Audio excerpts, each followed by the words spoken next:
Hello dear students, I am David Bisen. Welcome to Satpura group. इसके पहले वाले वीडियो में मैंने बेसिक इलेक्ट्रॉनिक्स का सिलेबस इंट्रोडक्शन करवाया था, जो कि diploma first year second sem में इस बार है। अब मैं आपको उसी यूनिट का मतलब फर्स्ट यूनिट का पहला टॉपिक स्टार्ट करने वाला हूँ, एनर्जी बैंड। जैसा कि आप सभी पॉलिटेक्निक में किसी ने 10th बेस पे आया है या कोई 12th बेस पे आया है, ठीक है। और जो एनर्जी बैंड ये जो टॉपिक है, ये 12th का फिजिक्स का बहुत इम्पोर्टेंट टॉपिक था। क्योंकि होता क्या है, हम इस एनर्जी बैंड के माध्यम से कंडक्टर, इंसुलेटर और सेमी कंडक्टर टॉपिक को समझते हैं। क्या होता है इंसुलेटर, कंडक्टर और सेमी कंडक्टर? जैसे कि फॉर एग्ज़ाम्पल हम अपनी डेली लाइफ में आप देखते होंगे कि अपने घरों में जो लाइटिंग आता है, जो लाइट आता है जिससे हम फैन यूज़ करते हैं, कूलर यूज़ करते हैं, वो एक्चुअली किसके थ्रू आता है? सिंपल एक केबल के थ्रू। आप अपने घर के सामने एक पोल देखते होंगे, पोल में 3 वायर देखते होंगे और एक एक्स्ट्रा वायर जिसे हम न्यूट्रल कहते हैं। वो सभी क्या होते हैं? एक प्रकार के वायर, और उसे हम कहते हैं कंडक्टर। यदि उसी के बदले, उस वायर के बदले हम एक लकड़ी रख देंगे, तो क्या उस लकड़ी से करंट फ्लो होगा? उस लकड़ी के थ्रू क्या हमारे घर में करंट या वोल्टेज आएगा? नहीं। ये हम सब कॉन्सेप्ट इस टॉपिक के माध्यम से ही समझेंगे। तो बेसिकली डिफाइन किया गया है इसे 3 टाइप से: conductor, insulator, semi conductor. Conductor means जिसमें इलेक्ट्रॉन बहुत ज़्यादा मात्रा में फ्लो होता है। सेमी कंडक्टर में इलेक्ट्रॉन बहुत कम मात्रा में फ्लो होता है, और इंसुलेटर में इलेक्ट्रॉन उससे भी कम मात्रा में फ्लो होता है। कहने का मतलब कि आप अभी जब ठंड का समय आएगा, तो आप ठंड के समय में देखते होंगे कि जब आपको बहुत ज़्यादा ठंड लगती होंगी, तो आप किसी स्टोव के सामने बैठते होंगे, तो वहाँ पे आपको ठंड का एहसास बहुत कम होता है। लेकिन जैसा जैसा आप उससे दूर जाते हैं, तो आपको ठंड लगने लगती है। ये सब किसका इफेक्ट पड़ता है यहाँ पे? इलेक्ट्रॉन का। क्यों? क्योंकि इलेक्ट्रॉन फ्लो होने का 3 मीडियम होता है। आई बात समझ में? तो हम उन्हीं चीज़ के बारे में यहाँ पर विस्तार से समझेंगे। जैसे कि आपको बोर्ड में दिखाई दे रहा है यहाँ पे इलेक्ट्रॉन कॉन्फ़िगरेशन का ये एक सिंपल सा डायग्राम। आपने केमिस्ट्री टॉपिक में इलेक्ट्रॉन कॉन्फ़िगरेशन भी समझा होगा कि इलेक्ट्रॉन कॉन्फ़िगरेशन किस प्रकार से होता है। By the way, periodic table सभी जानते होंगे।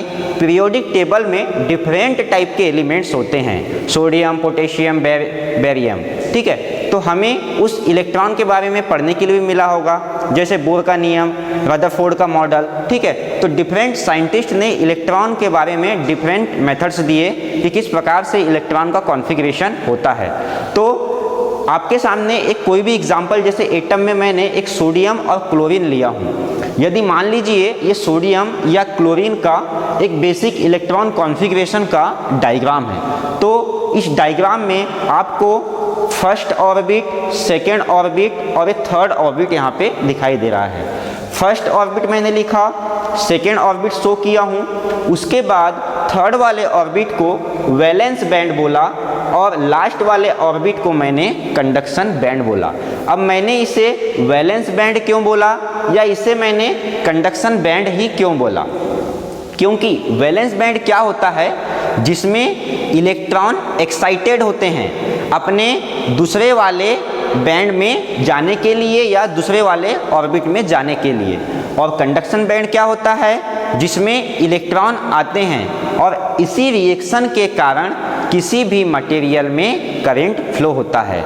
अब जैसे फॉर एग्जाम्पल यह सभी ऑर्बिट यहाँ पे है, ये सभी ऑर्बिट में इलेक्ट्रॉन्स रहते हैं, आप सभी जानते हैं। इन सभी ऑर्बिट में इलेक्ट्रॉन्स रहते हैं, इस ऑर्बिट में भी इलेक्ट्रॉन्स है। अब इस इलेक्ट्रॉन को इस ऑर्बिट में जंप करना है, तो ये किसके ऊपर डिपेंड करता है?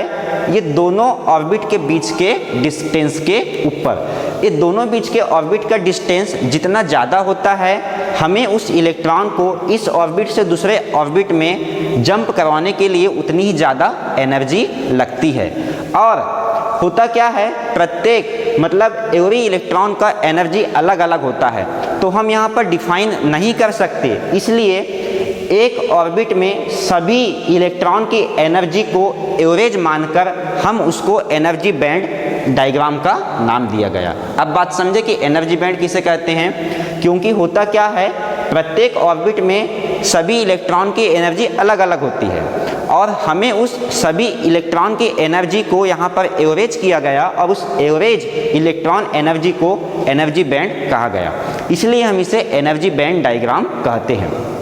तो यहाँ पे होता क्या है, जैसे कि ये यहाँ पे थर्ड ऑर्बिट दिखाई दे रहा है और ये फोर्थ ऑर्बिट यहाँ पर दिखाई दे रहा है। जब थर्ड ऑर्बिट के इलेक्ट्रॉन फोर्थ ऑर्बिट के इलेक्ट्रॉन पे जंप करते हैं, उस समय किसी भी कंडक्टर से इलेक्ट्रॉन फ्लो होने लगता है। इस मैंने डायग्राम को इस बैंड वाले डायग्राम के माध्यम से समझाने की कोशिश किया। जैसे फॉर एग्जांपल यहाँ पर first orbit, second orbit, third orbit, तो मैंने फर्स्ट बैंड, सेकेंड बैंड बोला यहाँ पे, और थर्ड वाले बैंड को वैलेंस बैंड बोला और फोर्थ वाले बैंड को मैंने कंडक्शन बैंड बोला। तो यदि अपने को किसी इलेक्ट्रॉन कॉन्फ़िगरेशन डायग्राम को एनर्जी बैंड के माध्यम से समझाना है तो हम इस प्रकार के ग्राफ के माध्यम से समझा सकते हैं। ये जैसा यहाँ पे ये जो ऑर्बिट है, ये एक प्रकार का ऑर्बिट है और इसी ऑर्बिट को हमने हॉरिजॉन्टल लाइन के माध्यम से यहाँ पे एक्सप्लेन करने की कोशिश कर रहे हैं। तो आप देखते होंगे कि सभी ऑर्बिट के बीच का कुछ डिफरेंस दिया है। जैसा देखो यहाँ पर डिफरेंस ज़्यादा दिया है, यहाँ थोड़ा कम दिया है, यहाँ पे और कम दिया है, ठीक है। तो हम सभी यहाँ पर बैंड को कंडक्शन बैंड बोले, वैलेंस बैंड बोले, इसको सेकेंड बैंड और इसको फर्स्ट बैंड बोले। अब डिपेंड करता है, जो मैंने 3 नाम लिया आपके सामने, कंडक्टर, इंसुलेटर और सेमीकंडक्टर, तो इन्हीं के बीच के डिफरेंट के ऊपर डिपेंड करता है कि कौन सा कंडक्टर है, कौन सा इंसुलेटर है, कौन सा मटेरियल है। तो आइए अब हमें नीचे वाले डायग्राम पे फोकस करते हैं। जैसे कि यहाँ भी आपको 3 टाइप के डायग्राम दिखाई देखने को मिल रहे हैं। तीनों में क्या डिफरेंस मिल रहा है, यहाँ पे फोकस करिए आप अपने आप को। देखो यहाँ पे ये दोनों बैंड के बीच का डिफरेंस बहुत कम है, यहाँ पर दोनों बैंड के बीच का डिफरेंस बहुत ज़्यादा है और यहाँ पर ये दोनों बैंड के डिफरेंस का उससे मीडियम है। बात को ध्यान से देखेंगे तो ये किस बात को डिनोट कर रहा है कि अब देखते हैं यहाँ पर, जैसे कि यहाँ पर गैप सबसे ज़्यादा है और यहाँ पर कोई इलेक्ट्रॉन रखा हुआ है। ये मान लीजिए यहाँ पे इलेक्ट्रॉन है। अब इस इलेक्ट्रॉन को इस बैंड से इस बैंड में जंप करवाना है तो यहाँ पर ज़्यादा एनर्जी की ज़रूरत पड़ती है। लेकिन यदि यहाँ पर इलेक्ट्रॉन है और इसी इलेक्ट्रॉन को अब इस बैंड में अपने को जंप करवाना है तो इसके कंपेयर में कम एनर्जी लगती है। इसलिए जब भी हम किसी कंडक्टर में थोड़ा सा भी करंट फ्लो करवाए और आप उस करंट को या फिर उस कंडक्टर को टच करते हैं तो आपको बहुत ज़ोर से झटका लगता है ना। लेकिन यदि आप इंसुलेटर की बात किया जाए तो ये बताओ, इंसुलेटर मतलब क्या हो गया, लकड़ी। आप लकड़ी को जब छूते हैं या लकड़ी से किसी वायर को टच करते हैं तो आपको करंट नहीं मारता। क्यों नहीं मारता? क्योंकि होता क्या है, ये दोनों के बीच का डिफरेंस बहुत ज़्यादा होता है तो उसको थोड़ा सा एनर्जी देने के बाद भी इलेक्ट्रॉन एक बैंड से दूसरे बैंड तक नहीं जाता है, ठीक है। और उसके बाद आता है अपना सेमीकंडक्टर। सेमीकंडक्टर दोनों के बीच का डिफरेंस होता है।